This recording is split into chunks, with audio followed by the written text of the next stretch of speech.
Halo bosku, kembali lagi di channel Mas Investindo Sekuritas. Taco Hot, Taco Coffee. Oke bosku, kembali lagi di segmen busur. Lagi-lagi nih, negara kita pinjam duit lagi sama kita lewat surat utang ORI 030. Nah, kira-kira menarik nggak ya? Atau kita pinjemin nggak ya? Kan? Boleh. Ya. Nah, saya udah undang analis spesial dari Mas Investindo Sekuritas, Pak Niko. Apa kabar nih Pak? Kabar baik Ria, gimana kabarmu? Baik Pak, ya? tapi sebenarnya lagi gambarannya gimana Pak mengenai market sekarang? Ya, Iya banget Pak, iya. Muncul tiba-tiba Ori itu ya, betul Siapa Pak. tahu bisa jadi pilihan bagi para investor retail yang kayak kita Iya ini. betul Pak. Nggak banyak sebetulnya. Oh betul. Tapi bunga tertinggi dalam sejak tahun 2018. Menarik ya? Menarik sekali.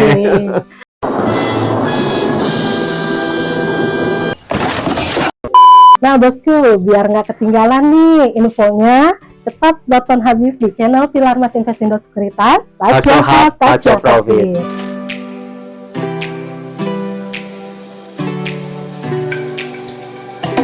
Nah, Pak Niko nih, sebelum kita masuk bahas mengenai ORI 030, nah kalau boleh tahu nih Pak, ada apa nih dengan market obligasi nih Pak? Kalau kita lihat yield obligasinya itu kan kemarin berada di 6,8, sekarang tiba-tiba naik di 7%. Iya Pak. Ya, ini sebetulnya pertanyaan yang bagus banget ya. Kenapa demikian? Karena kalau kita perhatikan sebetulnya memang dari sejak awal tahun gitu ya, sejak ada gonjang ganjing, pemangkasan peringkat outlook dari Fitch dan Moody's, sebetulnya imbal hasil obligasi memang sudah seharusnya mengalami kenaikan. Begitu. Kenapa? Karena kan sudah dipangkas outlooknya dari yang tadinya stabil menjadi negatif. Itu artinya apa? Tingkat resikonya mengalami kenaikan. Yang itu artinya harus memberikan imbal hasil yang lebih tinggi. Mau ngomong apa juga tetap aja apes.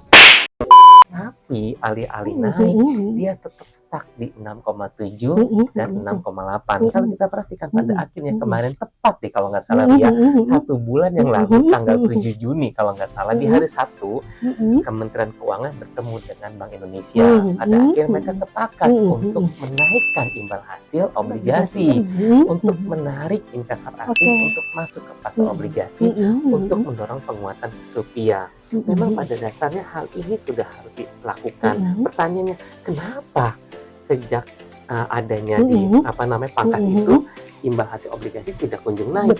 Karena porsinya pemerintah dalam obligasi kita untuk buat domestic holder itu sangat besar.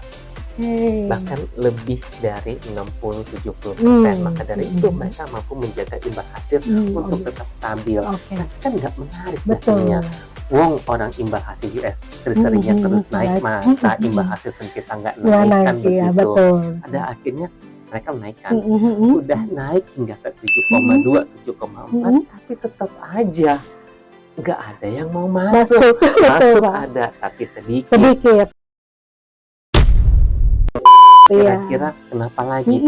Ternyata tingkat suku bunga SRBI-nya untuk yang 1 tahun ini di 7,74. Imbal hasil sudah di 7,4 untuk 10 tahun. Ya orang mendingan masuk ke SRBI. Kan begitu. Satu, jangka waktunya lebih pendek. Kedua, resikonya jauh lebih rendah. Ketiga, imbal hasilnya jauh lebih menguntungkan. Ngapain masuk yang panjang?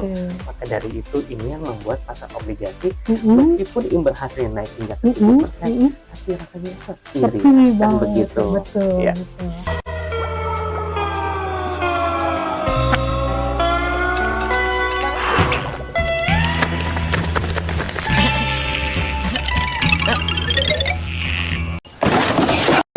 Nah, tiba-tiba nih Pak muncul ORI 030. Gimana nih Pak untuk prospeknya? Nah, sejauh ini Ria memang udah pasti pemerintah kita udah pasti akan ngutang. Emang buat apa sih ngutangnya Ria? Buat MBG Pak. Ya. Meskipun udah dipangkas sedemikian rupa, tetap itu memakan porsi paling besar dalam kebijakan fiskal kita. Jadi mau nggak mau mereka berhutang. I'll do anything, I'll do whatever it takes to.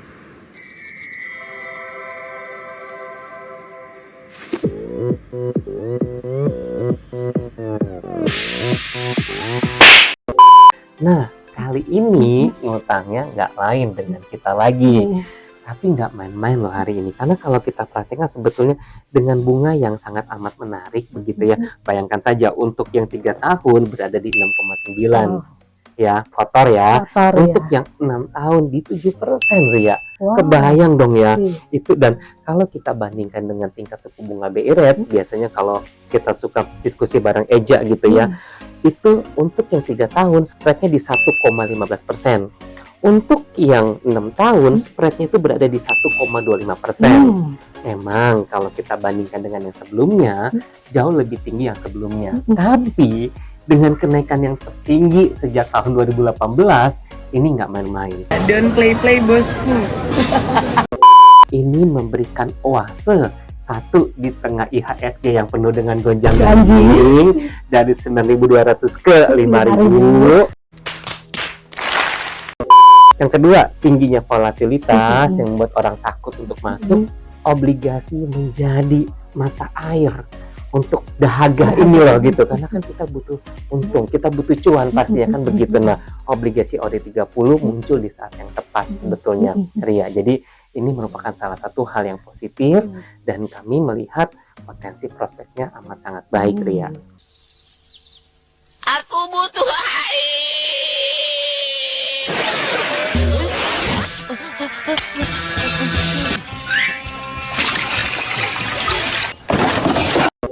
Nah, Pak Niko, pertanyaan selanjutnya nih Pak, kalau misalnya dibandingkan dengan obligasi konvensional itu kira-kira gimana? Nah, memang kalau kita bandingkan dengan obligasi konvensional untuk hari per hari ini ya Ria, untuk yang 3 tahun itu berada di 7,13 sebetulnya, tetap jauh lebih tinggi lah ya.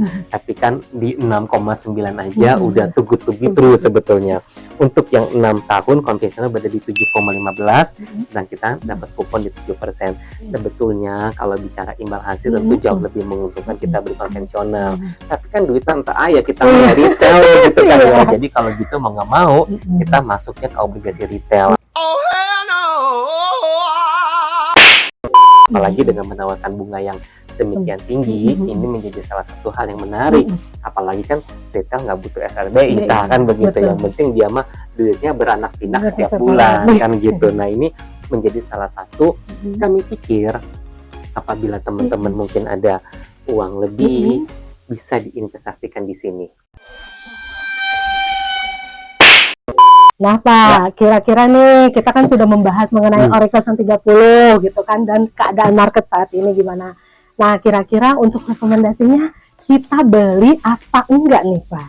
Sebetulnya kalau diperhatikan sampai dengan saat ini bagi teman-teman yang suka main saham pun obligasi ini tetap menarik sebetulnya, itu satu. Yang kedua, bagi teman-teman yang mungkin lagi sedang menghindari saham, obligasi ini jelas pilihan yang tepat. Itu yang kedua. Yang ketiga, tepat bukan sembarang tepat, dia juga kasih bunga yang lebih tinggi daripada biasanya, apalagi tertinggi sejak 2018. Itu yang ketiga.